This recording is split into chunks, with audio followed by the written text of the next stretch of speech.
We'll get started as more folks come in. My name is Heidi Latire. I'm a customer success manager here at Cloverleaf.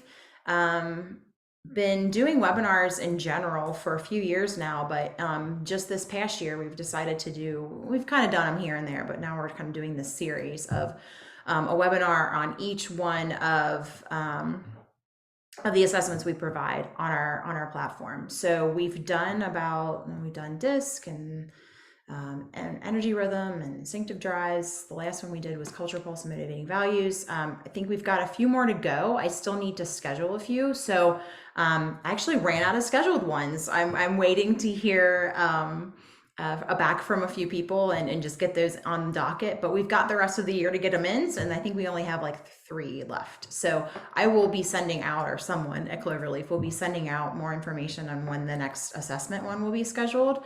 Probably do it might be as early as next month. We might wait till September just to kind of give a month break to get those last ones in. But then our intention is all of these are recorded, so all of them will be available to watch later.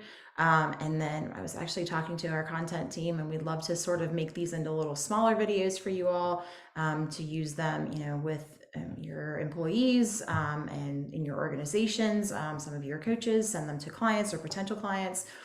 So more to follow on all of that. We will send the recording of today's session out to everyone and anybody that's registered. And as long as Scott and I have talked, as well as the slide deck, so you have that as well. And all that'll be available to you. And if you have any questions, feel free to get a hold of me or anyone here at Cloverleaf. We are excited to have you all, and yeah, love the participation of the webinars. I will send out a link of any upcoming webinars we do have scheduled. We typically have one a month just for our businesses, and it's our best, we call it best practices for people practices. And we have a monthly one for our coaching folks as well. So sometimes we combine them, just depends on which ones they are. We are talking about, we've done these 3 webinars pretty much every month this year. And we've been talking about, making it maybe more robust with our product team as well, but we don't want to add another webinar. So we might be shifting that a little bit, but we've been getting really good feedback on that, and just excited to have you all.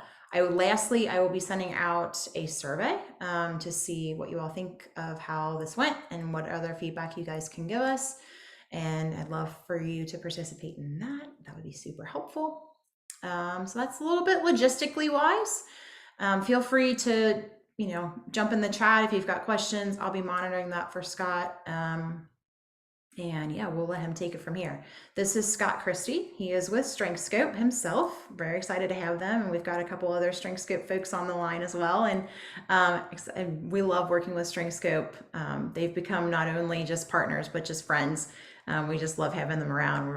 We've seen each other in person a few times now, which has been fun. And took David and Katie to one of our people. I saw the messaging. Yes, this is my Cincinnati Reds, which when David and Katie came to visit us, they weren't doing so well. And we actually caught a win, which was a shock.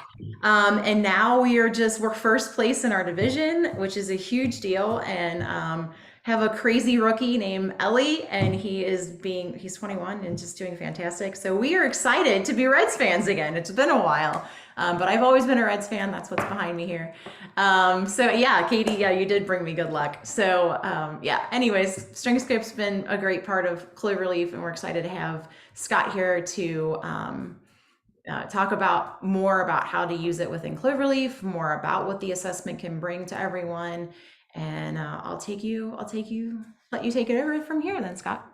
Thanks, Heidi. I love the fact that the power of strengths helped the Reds turn their season around. Right. That's I know. Right. And also to say, I do have a Reds cap, but I was scared that there might be some other fans on here that might kind of immediately turn I didn't want to kind of have that sports bias. I know what that's like. I know. Yeah. I'm a big soccer fan, and I know where tribal things kind of come in. So didn't want to kind of throw that out there. Thanks so much, Heidi. Hi, everyone. Really great to meet you. I'm Scott Christie. I'm the head of training and integration at Strengthscope. As Heidi said, we at Strengthscope have been working with Cloverleaf for a few years now. It's been a really great partnership. We really see the benefit of being part of the Cloverleaf stable of assessments that sit on the app. And I look forward today telling you a little bit about the background of Strengthscope. I'll show you a little bit about how we use Cloverleaf and Strengthscope within Cloverleaf with our teams, and also alongside all the rest of the assessments. Really great to see so many people here. I know that there are a few Strengthscopers out there as well. Big shout out as well to Jeff Roberts. I had the pleasure of taking Jeff through our Cloverleaf certification course and really enjoyed working with him on that. So I look forward to kind of telling you all a little bit about that as well too. Let me start sharing my slides. And as Heidi said, we'll be giving you some PDFs of these so that you're able to have a little look at them at your leisure. You should see them coming up now. Fantastic. Okay, first of all, I hope you'll indulge me a little bit. I'm just going to tell a little story, and that little story is essentially about me. I have had what is the very definition of a squiggly career. I don't come from a background in learning development, from tech, or from psychology. Instead, I did a chemistry and French degree in my hometown University of Aberdeen in Scotland, and then immediately threw that in the North Sea and went to London to be an actor. And I did that for 15 years. I was always fascinated by what motivates people while being an actor, and particularly in London. And I know that the actors in the US are on strike just now, so I hope they don't mind me talking about acting as part of this. You know, work was tough to come by, as it is for many jobbing actors. So I was doing lots of other jobs. I worked for the Guinness World Records organization for 5 years. I would take up contract jobs for 2 or 3 weeks, looking after, front of house in financial firms in the City of London, architects firms. I'd work in call centers and data entry. And that idea of motivation was always really interesting to me in the world of work, because I'd turn up and the person that I'd be liaising with would be really nice and kind of go, hey, here's your desk, here's where the bathrooms are, here's where you can get lunch, we go for a drink in the pub after work. We're British after all. And they'd be really kind. And then 2 minutes later, I'd see them yelling at someone and kind of go, wow, either somebody's done something really bad. What's motivated that huge change in them, in the way that they're relating to another human being? So I was always very fascinated, and people watching was a big thing about how I approached acting and built my characters. I then fell in love, and I went to buy a house, and the bank manager said, you're an actor, there's no way we're giving you any money for this. So I went full-time at the place where I was at, which was a startup, a digital marketing startup. And the great thing there was I got to try virtually every role. I was in sales, I was in marketing, I was in operations, and eventually I was in customer service and customer experience. And I was given a team to run. And I really enjoyed working with this team, and I liked them as people, but I couldn't get them to really kind of hit their targets. There was something stopping them really being at their best. And I realized I wasn't really happy with what I was doing. I was trying to copy what I saw other managers do. I kind of leaned into like the leadership traits of the business and thought, well, I just need to kind of copy.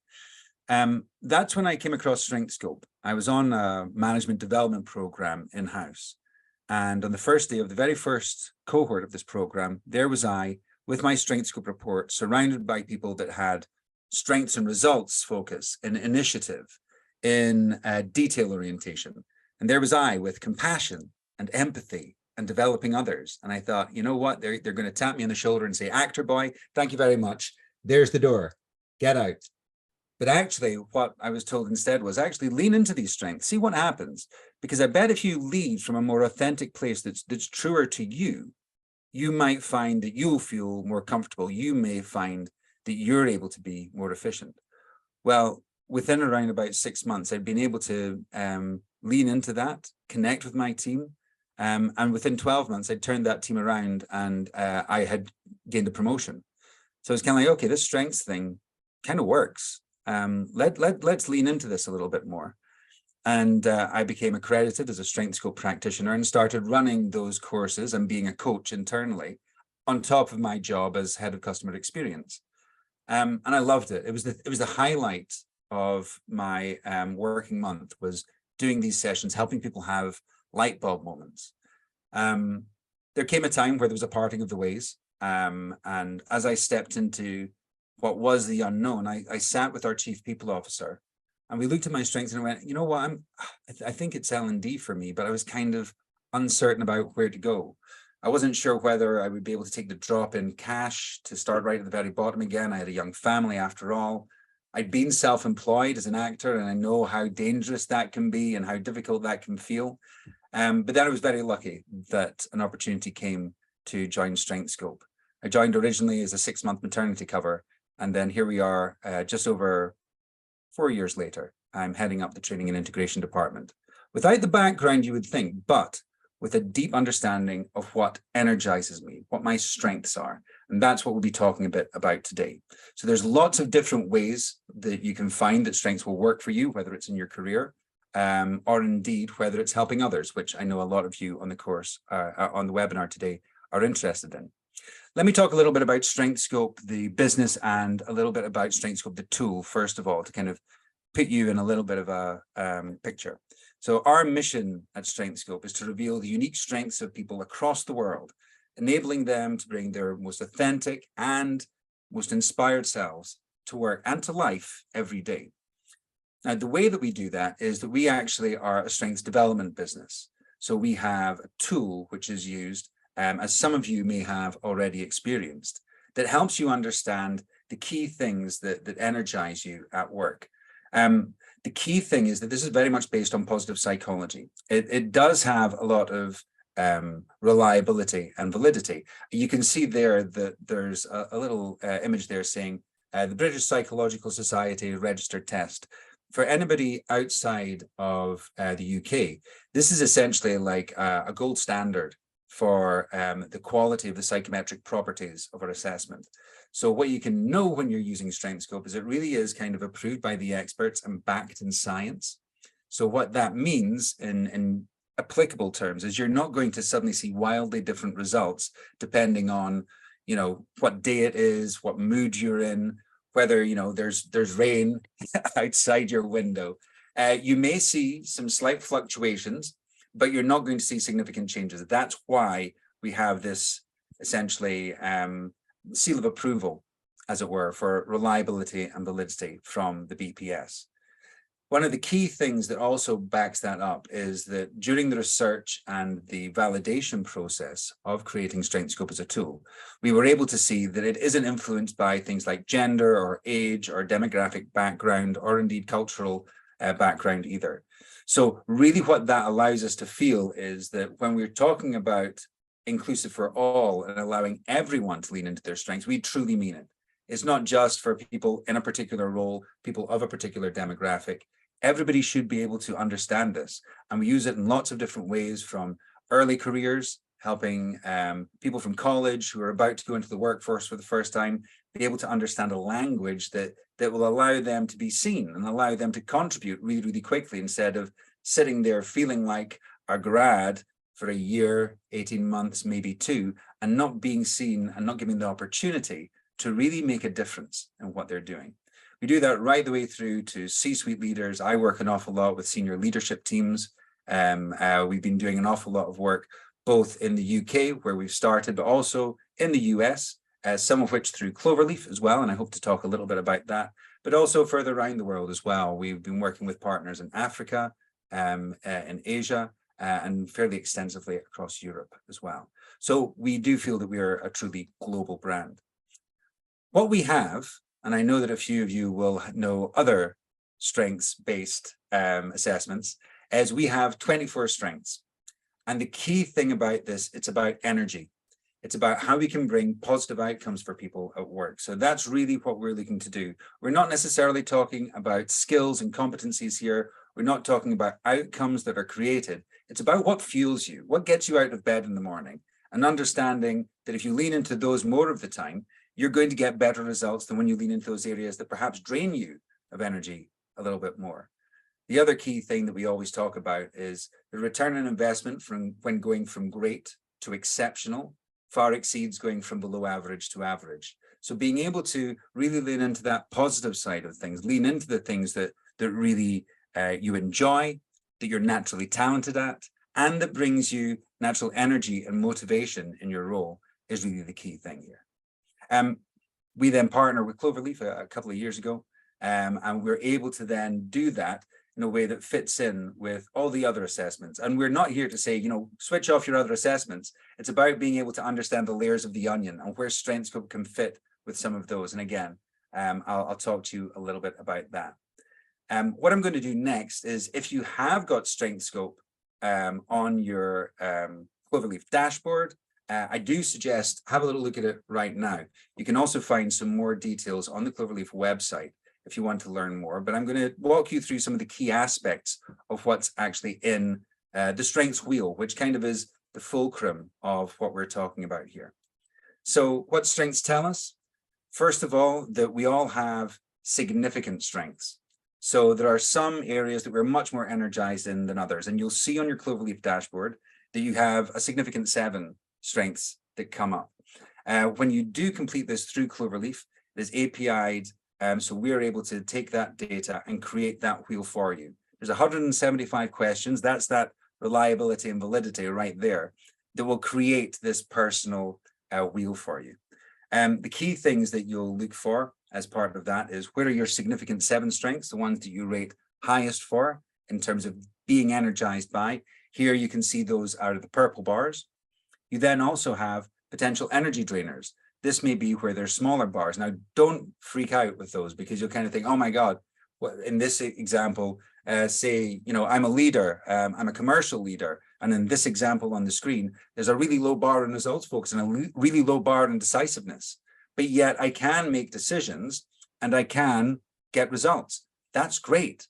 That's absolutely true. What we're saying is, that's not the thing that drives you. You're probably driven in this example by being able to use things like your common sense and critical thinking. So being able to be really pragmatic about how you make decisions, and using that critical thinking to kind of break down the things that you need to decide on really objectively, to be really powerful in that. And again, in terms of results focus, driving results, you might be doing that through your people in this example. You have developing others. You might be empowering a sales team to be able to deliver really high volumes and really great results. By being able to collaborate with them and other people around the business, as collaboration there is a strength too. So when you're looking and when you're helping people go through, the first thing people will look at, because we all have inherent negativity bias, is where are the things that I don't have? And actually what we want you to think about is, where are the things that you do have? So that's kind of the starting point. I'm going to stop sharing for a moment, just to see if there's any kind of immediate questions that come up. And at the same time, I'm also going to flick across to my Cloverleaf dashboard to be able to kind of take you through a little bit about the functionality on that. While you're pulling that up, I will insert something I meant to say at the beginning, but for those of you who don't have access to Strengthscope, it could be the plan, or it could be available to you in that case. If anybody's on that wants to learn more about getting access to this, let me know, and we can connect you with your CSM and make sure you get what you need to do this, and go from there. Thanks so much, Heidi. I can see somebody's already put up a question. How does it relate to StrengthsFinder? It's a really good question. It's probably one of the more popular questions that we have. In terms of how it relates, we're both looking at strengths. StrengthsFinder has a different process. It has it has 34 strengths, I believe. And I think that I'm not going to sit here and kind of say, you know, we're better than StrengthsFinder. The feedback that we have is that we have a more accessible universal common language, in terms of when people are looking at and understanding their strengths, they can connect to what we talk about in a really great way. I think that the other thing that we get feedback on is, particularly looking at the wheel, it's a really great visual framework to quickly be able to kind of go, what's going on for me here? Why am I feeling maybe a little less than excited right now? Oh, it might be because I'm leaning into some areas where I don't naturally get energy. What can I now pick? Instead of having to kind of flick through a book or anything like that, we try to keep it simple at Strengthscope and try and make it really accessible as much as possible. So for us, when we're thinking about us and StrengthsFinder, we massively respect and we know the great work that Gallup does in terms of building Clifton Strengths, as I think it's now called. Mm-hmm. But for us, we think that our perspective adds a different layer. And actually, we would say that, you know, you probably have to choose between Strengthscope and StrengthsFinder to get the best benefit. But I think that we can also feel as though how we complement all the rest of the assessments is in a really natural way as well, particularly as we are embedded within the Cloverleaf platform. Yeah. Not to say, like I say, anything against StrengthsFinder there. Definitely an extra layer, because I would say, so, you know, just like many of us in the States, StrengthsFinder was where we started when it came to strength-based assessments. And I still firmly believe that I have woo, which I think in the language you're like, I had to look it up, like what in the world is woo? And for those that may not know, it's winning others over. And oh my goodness, I have so much of that. It's actually probably a little annoying. But what I'll say too, for those of you who may not know me already, I was an accountant for 15 years before I came to Cloverleaf. Very different career. And a lot of my strengths on StrengthsFinder is very analytical stuff, like maximizer, analyzer, all that stuff. And it's stuff I'm very good at. The difference is something I learned with Strengthscope is I have a big energy drainer when it comes to detail work, which, oh my goodness, that was so eye-opening. No wonder I was so wore out doing accounting. And I learned other things from other assessments as well. Like, yep, that makes sense. I wish I would have known that sooner. To me, it's like you had said earlier about peeling the onion. I think it's another layer of the onion that we can use both. And if you've done strength finders before, it's not a problem to do that and have an extra layer.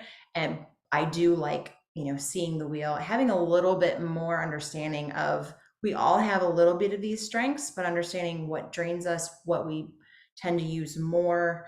And that type of world is super helpful to see as well. So lots of other questions coming through here too. I'll go through the list here. Yeah, great. And so does the order of the strengths mean anything? I'll let you answer that one. Yeah, sure. So in terms of the order of the strengths, I'm going to start sharing my screen now so we can kind of go through this in a little bit more detail. So here we should be able to see, there's me, there's my lovely Cloverleaf app. And in the middle here, we've got Strengthscope. You have your significant 7 strengths. Now, they are the purple bars. I can see that, why are some of the bars purple in the quadrant that is blue or green? The reason they're purple is to make them stand out from the rest of the other 17 strengths that you can see. So you see all the strengths in this one wheel here. I'm just going to zoom in here a little bit. And I know that that's probably still not zooming in very far. Around the edge here, these are clusters of strengths, and these are essentially similarly themed groupings of strengths. So you've got the relational cluster, which is really about how you maintain relationships with others. The execution is about kind of results delivery. Thinking's kind of processing, planning energy. And then emotional is really kind of how you manage yourself and your own emotions. And again, to the point that Heidi was making, it's an energy thing, so you'll have natural skills and talents because these are the things that motivate and drive you. They energize you. And I think that that's a slight difference from StrengthsFinder as well. So the quadrants around the edge, there's no specific correlation of the colors per se. So again, if any of you have used the likes of Insights, which is a colored-based tool, another personality tool, whereas we're a strengths tool, just to be really clear on that definition as well, because a lot of people kind of will put that into the same category. There's nothing else there other than their different colors to be able to see the different clusters. The bars that are blue here, there'll be longer ones. These will be the bubbling under strengths. They tend to be areas where you get almost as much energy as your purple bars, your significant 7 strengths. So understanding that ranking really is as simple as, where do you get more energy and where do you get less energy? We're not measuring competency or talent here. But one of the interesting things to look at is our definition of strengths is that these are underlying qualities that energize you and that you're great at or have the potential to be great at. So as we look at my wheel here, let me see if I can just zoom in a little bit more. There we go. I hope that helps. You can see here that I have leading as a strength in the relational cluster, and over at the top of the thinking cluster, strategic mindedness.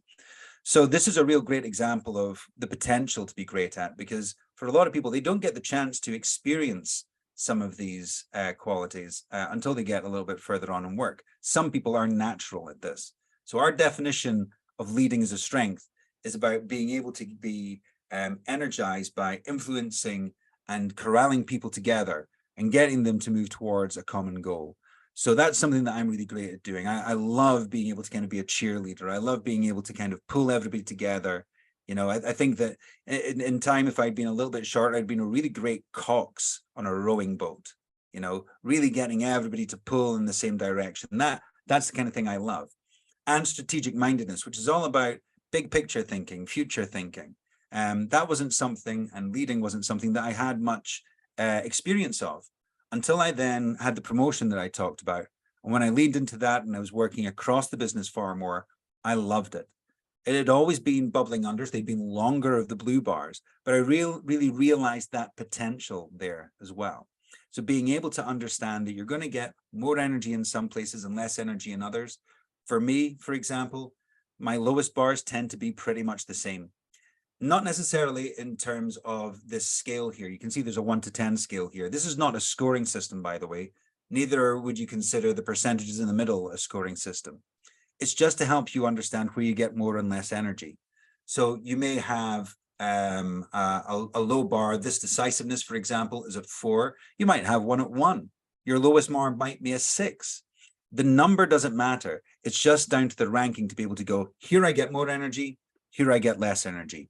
Why don't I lean into the areas where I get energy more and think about how I use them really effectively, rather than thinking about having to exist for too long in that draining energy, because that's the stuff that can lead to burnout, to kind of foggy brain. And we all know how tough work can be. And we've all experienced an awful lot of challenge in the past sort of like 3-4 years in particular.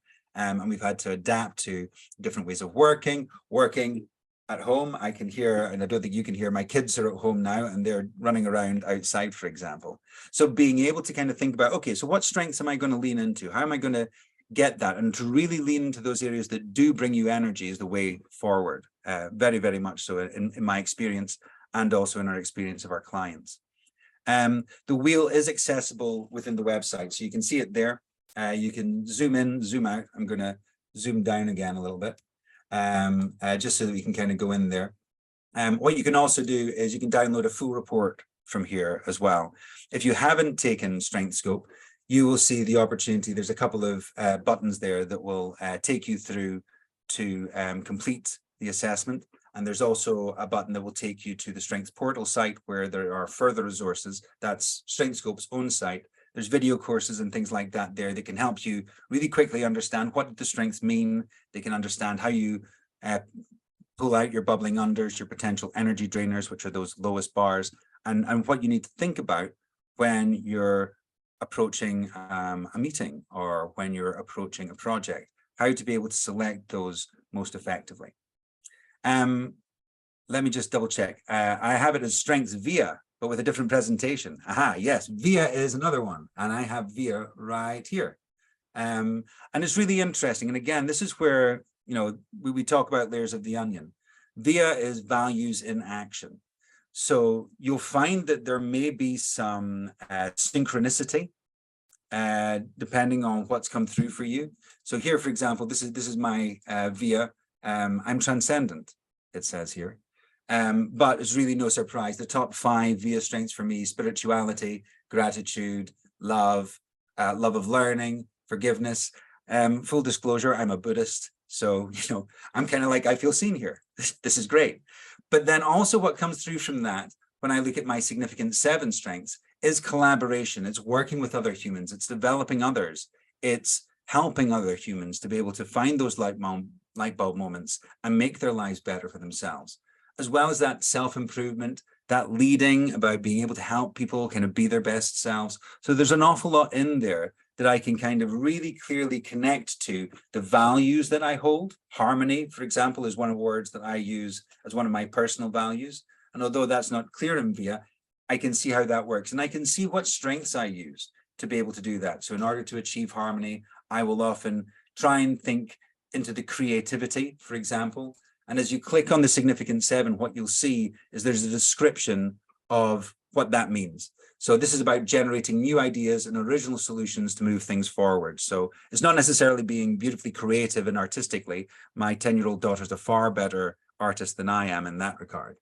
But what this is it's about thinking differently and being solutions focused. So when I'm working with someone and I think about that harmony value that I have for myself, I want to collaborate with people. I want to be thinking forward and solutions focused rather than thinking about blame, for example, and developing others, for example, to think about, okay, so how are we all going to learn from this? How are we going to move forward from this?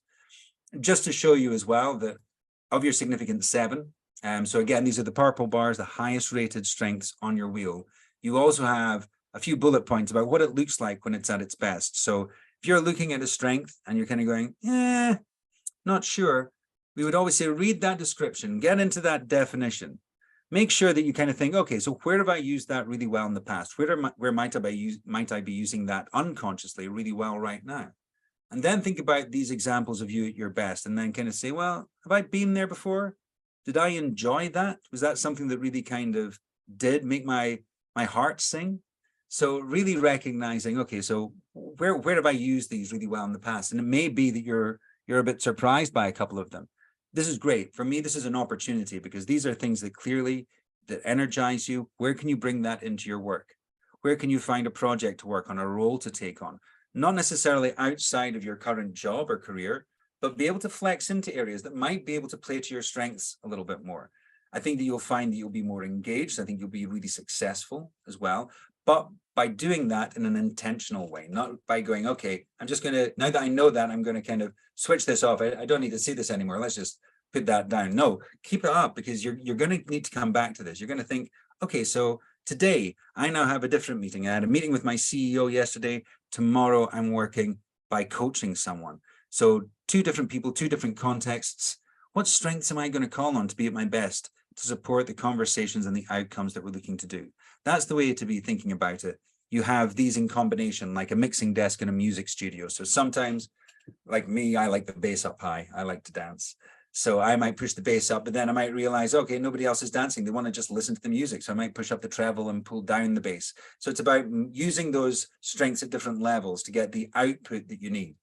That's the kind of the key thing that we really try and get people to understand. You use strengths in combination, you use strengths contextually, and often that's where you'll find you'll get into that idea of flow, where everything feels not necessarily effortless, but enjoyable. You feel consumed by what you're doing and not in a bad way. So really think about, take a moment for those of you who've done Strengthscope and certainly those who have done or doing Strengthscope for the first time in the near future. As you look at those, how do you feel? How do you connect with them? Where have you used them really well in the past? And then think about how they combined really, really well as well. David's also put in, and David is the Strengthscope MD. He's not just somebody who's a super fan of strengths, although he is that as well. There's a lot more functionality on Cloverleaf with Strengthscope than there is for StrengthsFinder as well. So definitely worth going and clicking in. And we also have a Teams app to show you in just a little while as well. I know that there's some things around upgrades. I'm going to let Heidi deal with that in a little while, and she's already responded to that. We also have a free 5 version as well. So if you haven't paid for this, you will still get access to be able to see some of that. So you'll take some of the Strengthscope questions and you'll see what comes up as likely to be in your significant 7, but only 5 of them. So that will give you a taster for what you get. That's the key things in terms of the wheel. Like I say, this is a really useful thing for me. I have self-improvement, as you can see. Growing my self-awareness and thinking about how I can be at my best, particularly working with other people, is a big driver for me. So as I look around everything else here, I kind of look at 16 types. And I think that 16 types in particular works really, really well with strengths. 16 types is about your personality and the behaviors that are driven by your personality. And if you think of that on a kind of a wide level, more of a kind of a high level of how you might most often react to different situations. Strengths kind of provides a little bit of a detail, and it doesn't necessarily say this is why you're like that. And for example, you can see here, as I just kind of bring my wheel up again, that I have the highest, a high percentage of relational energy. So I love working with others. However, I am also an introvert, according to 16 types. And that's true. I've just done 2 days of training. I loved it. I was absolutely at my best. But last night I had to lie down in a dark room to recover.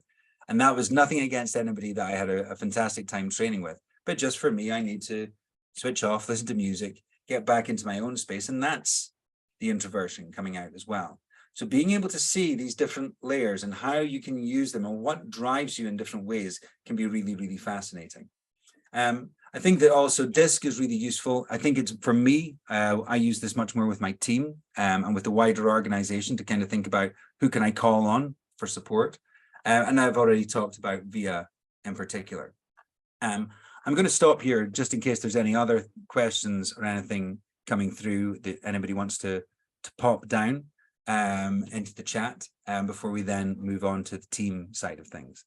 I can see that there's a couple of issues in terms of reporting, and I know that Heidi's already on the case. I can see her typing away.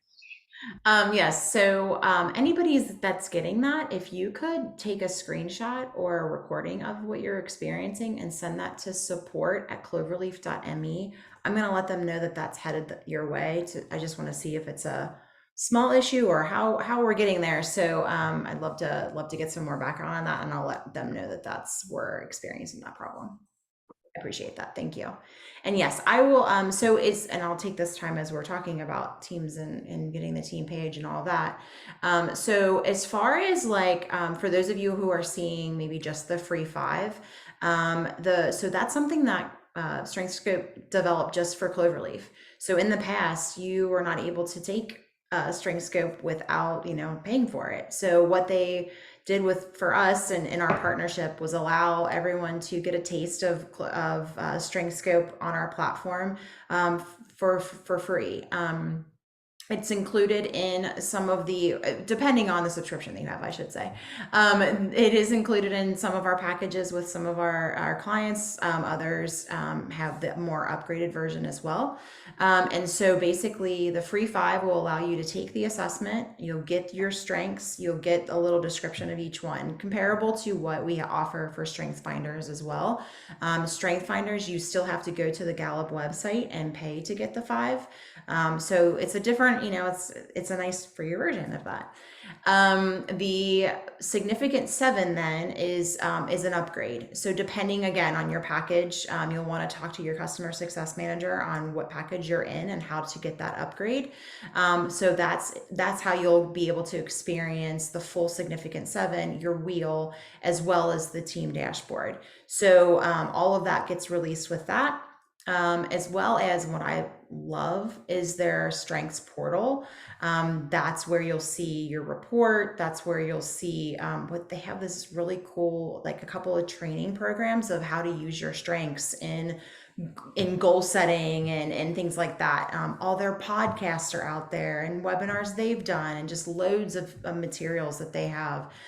It's, to me, again, I'm not, Strengths Finders is great and all of that, and I'm not saying one should be chosen over the other. I just think that Strengthscope's done a very good job of making all of these things digital, so you don't have to flip through a book or through a long report.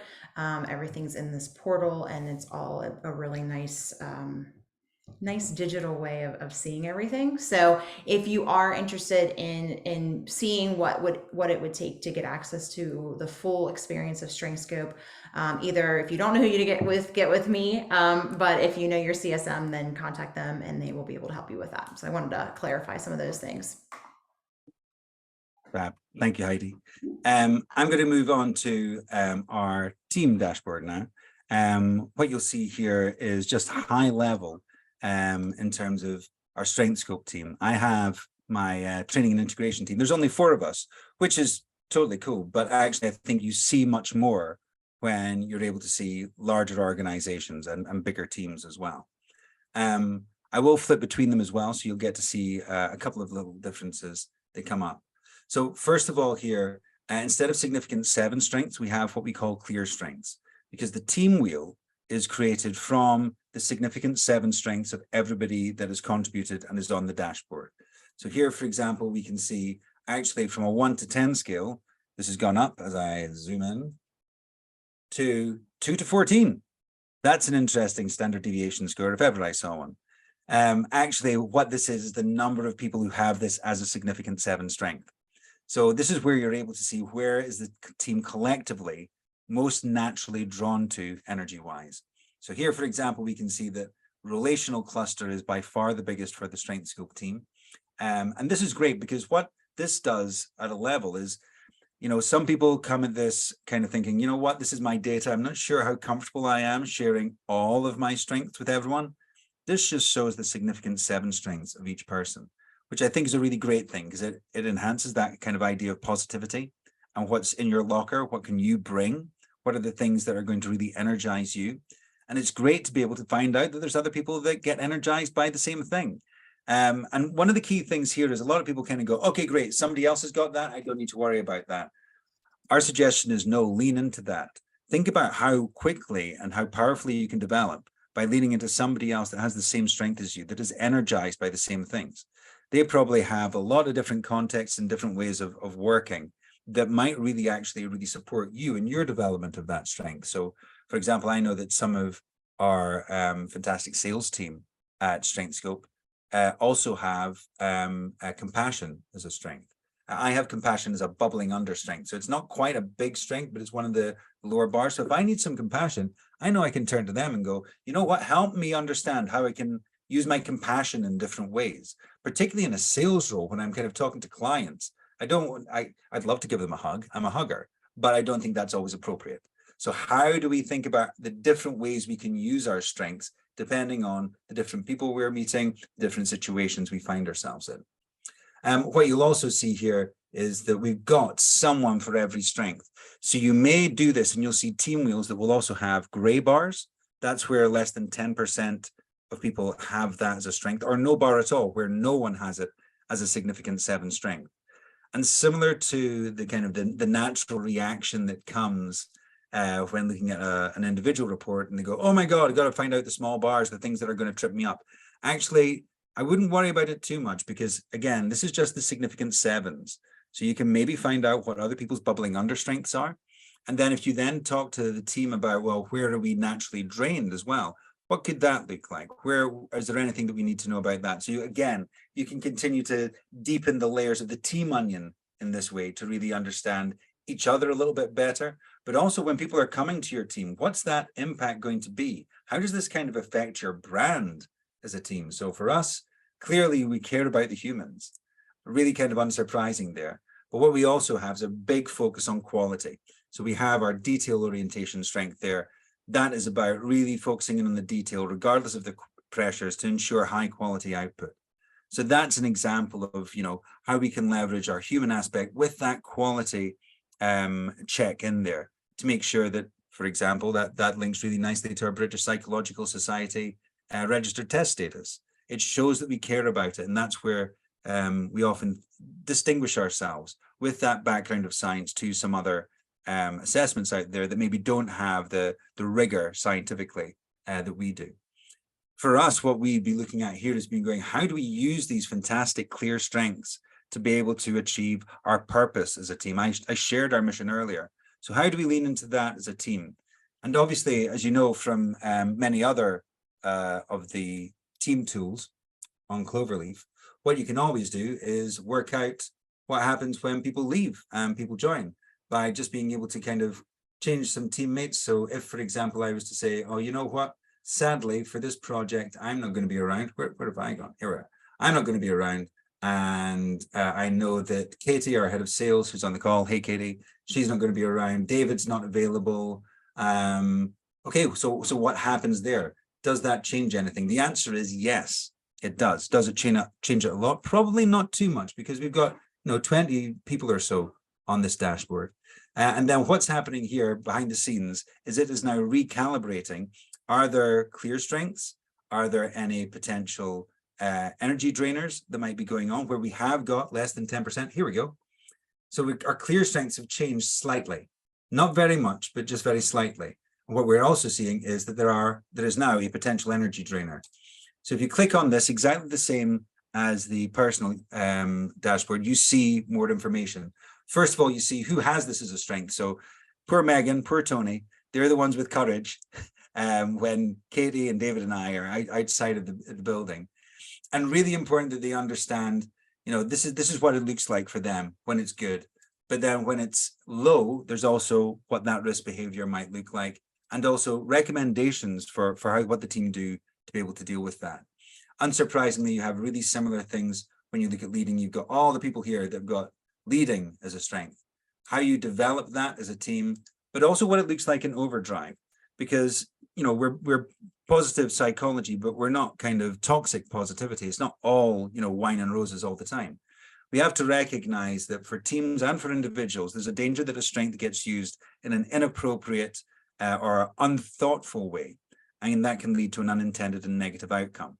As an example for myself, a couple of years ago, my leading strength and my emotional control strength went into overdrive.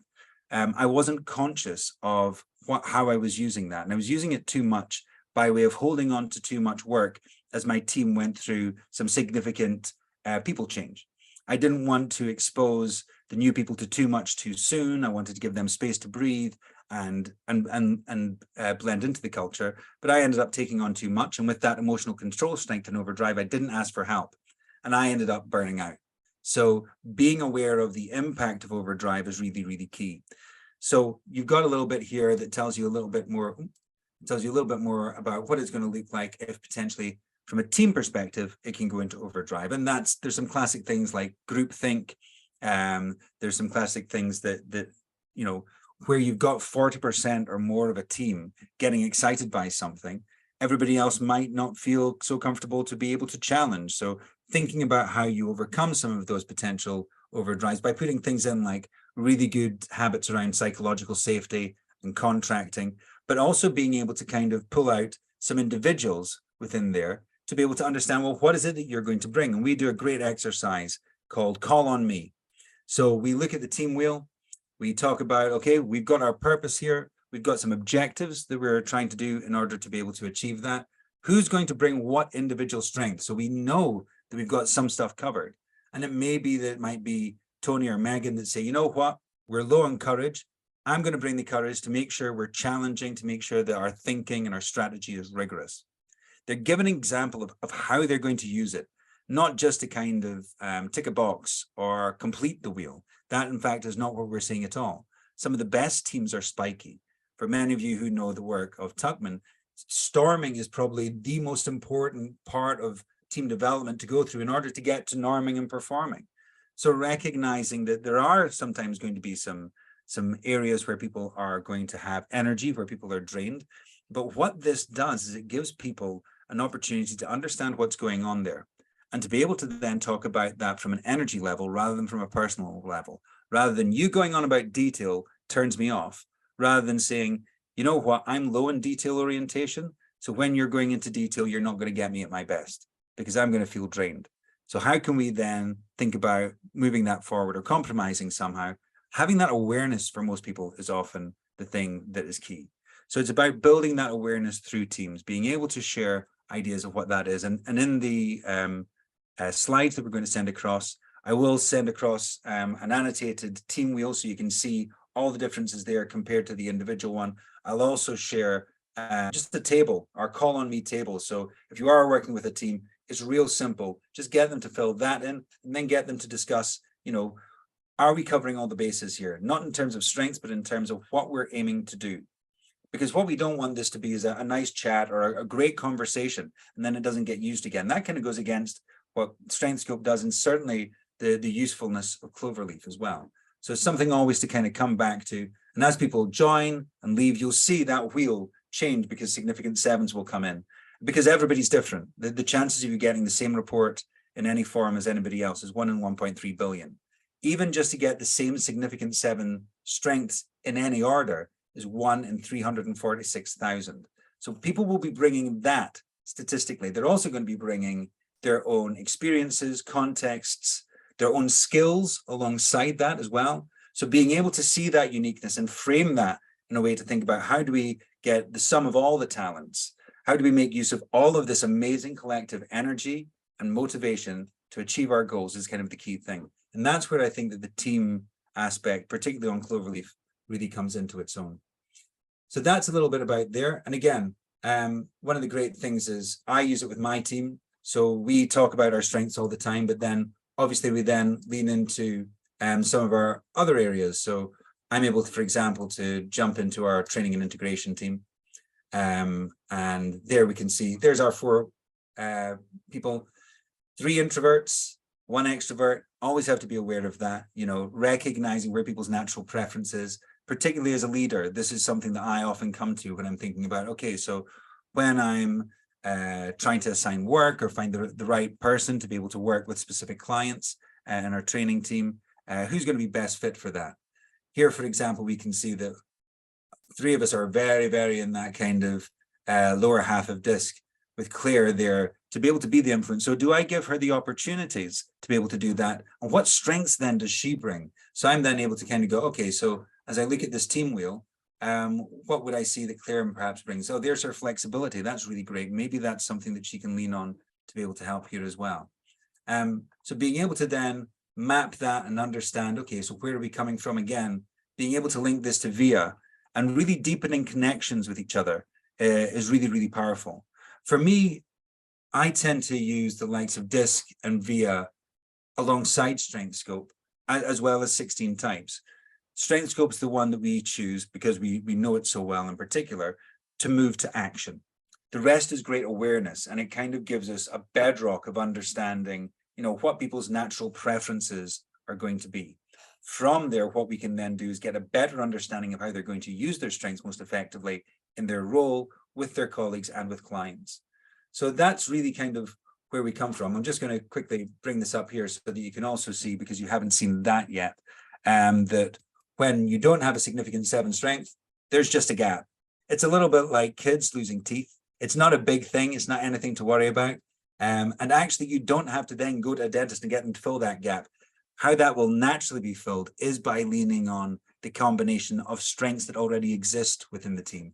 As you can see, we don't have anybody that has enthusiasm as a strength, but hopefully you'll have recognized from today, I am passionate and enthusiastic about strengths and Strengthscope, and that actually isn't such a problem for us.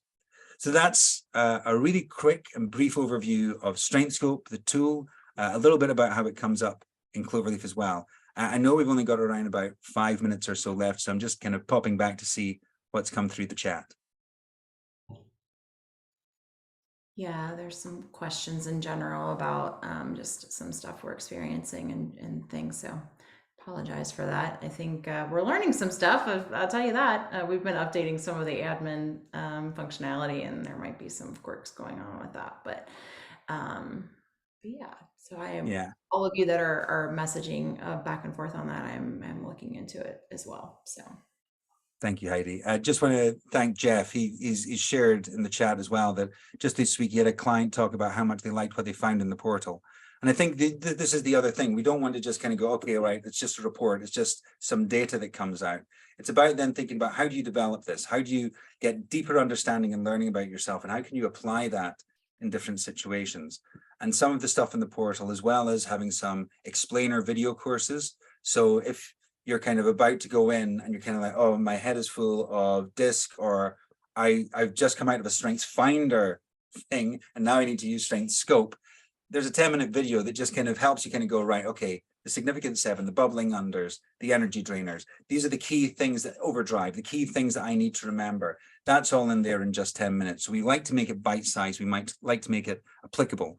So do feel free to kind of lean into that portal. And if you do have any feedback, please get in touch with Cloverleaf, both from the Strengthscope perspective, but also the Strengthscope perspective on the Cloverleaf app, but also in terms of the portal as well. All of that, we've got a great partnership. We get a lot of that feedback back and forth, and we'd love to hear more and more about what else you think could be really useful as well. Yeah, and I'd say too, what's been great is even folks that have been using Strengthscope for a little while, it's been interesting to see how they use it within Cloverleaf. You know, a lot of companies are using Strengthscope and other assessments. You know, other ones that they've brought in from other jobs that they've had and stuff like that, and they've been able to see them all together. But something that we were all excited when our engineers were able to do, was that team dynamic, to be able to turn those folks off and then that wheel just magically updates. And that was something that was like, oh my gosh, this is so cool. We've not been able to do that in the past. So there's definitely some really great functionality that we've done together. And I just really enjoy what's been accomplished so far. So the fact that, you know, we're running into a couple of things, I'm like, gosh, I'm like, this is great. I love having this issue, because that just means people are really excited to be using it and working with the assessment. So yeah, sure. Just also to say that, you know, on Strengths Portal, we do also have some free resources. So if you're kind of working with somebody, there's some PDF exercises that are available there. But also anybody that takes Strengthscope on Cloverleaf also gets access to some of the other courses that we have. So there's a couple in particular I want to call out. There's one called Goal Wizard. So if you're working with somebody on their development, what that course does is it pulls the personalized data from the report. It's not a self-select thing. It kind of goes, okay, here's your significant 7 strengths. In the course itself, choose 3 of these that you think are going to be really good for this goal. And it creates a page in what's called Strengths Journal on our site, which then allows you to be able to kind of go, okay, I've got a plan here. I've had a look at my significant 7, what's going to be in my toolkit, along with a bubbling under strength and the potential performance risks. You'll notice until now, I've not used the word weakness at all, because we don't believe there's weaknesses. They're just areas where people have energy, strengths as we define them, and people that there's areas where there's non-strengths, people that don't get energy as well. And through doing that, you then also get access to what I would call the treasure trove on Strengths Portal, which is our coaching tips course. So once you've selected those specific strengths that you plan to use as part of your development plan or your objective setting plan, you then get specific tips delivered by our founder, the creator of Strengthscope, Dr. Paul Brewerton. And there's only 1,500 of those through that coaching tips course. So you'll be using hopefully that Goal Wizard time and time again, and you'll get some different tips for the different strengths and different risks you'll be bringing up as well. So really, really important. Some of that as well, we've got lots of tips that come through the Cloverleaf system as well. You can sign up to get Strengthscope coaching tips every morning. I get 3. I get my calendar tip, and that pulls the strengths from everybody that has done Strengthscope that I'm meeting with and what might be working for them for each meeting that I have. I also get my own personal tip and a tip from somebody else in my coaching network for both a client that we share and also for the Strengthscope team as well. So really great, because it kind of keeps on bringing it to light, and it doesn't take much. And if I encourage you to do one thing, once you've taken Strengthscope, just take 5 minutes at the start of your day, have a look at that coaching, that kind of daily coaching calendar summary. Think about what strengths you can bring that's going to really help you with a conversation, understand the strengths of another person. And at the end of the day, just take 5 minutes and kind of go, how did that play out? Did that work for me? If I decide to bring this particular strength, seeing the strengths of other people in the meeting, what changed in terms of the dynamic? What changed in terms of the outcomes? And if you're able to then articulate that at the start of the meeting, as we do at Strengthscope, and say, hey, today, for me, with the outcome that we're doing, I'm going to bring my, for example, creativity and strategic mindedness to keep the big picture in the future in mind, but be solutions focused at the same time. That then is something you can be called on for, and you can make sure that you're focusing your attention to get the outcomes that you're really looking for. So just doing simple things like that through building your experience, both through the coaching tips on the Strengths Portal and through the Cloverleaf emails, is a great way to just build a practice around it. yeah, great. Well, thank you guys for coming to the webinar. And for those of you who have any questions, feel free to send that over our way. I'm going to also include our survey in the chat if everybody could take that. And yeah, you'll be getting the recording and the slides if you've registered and we're on the call. And if you need anything else, just holler. Thanks, Scott, so much for coming today and showing us more about Strengthscope. My absolute pleasure. Thank you, Heidi. Thank you, everybody, for joining us. Stay strong. Thank you so much. Thank you.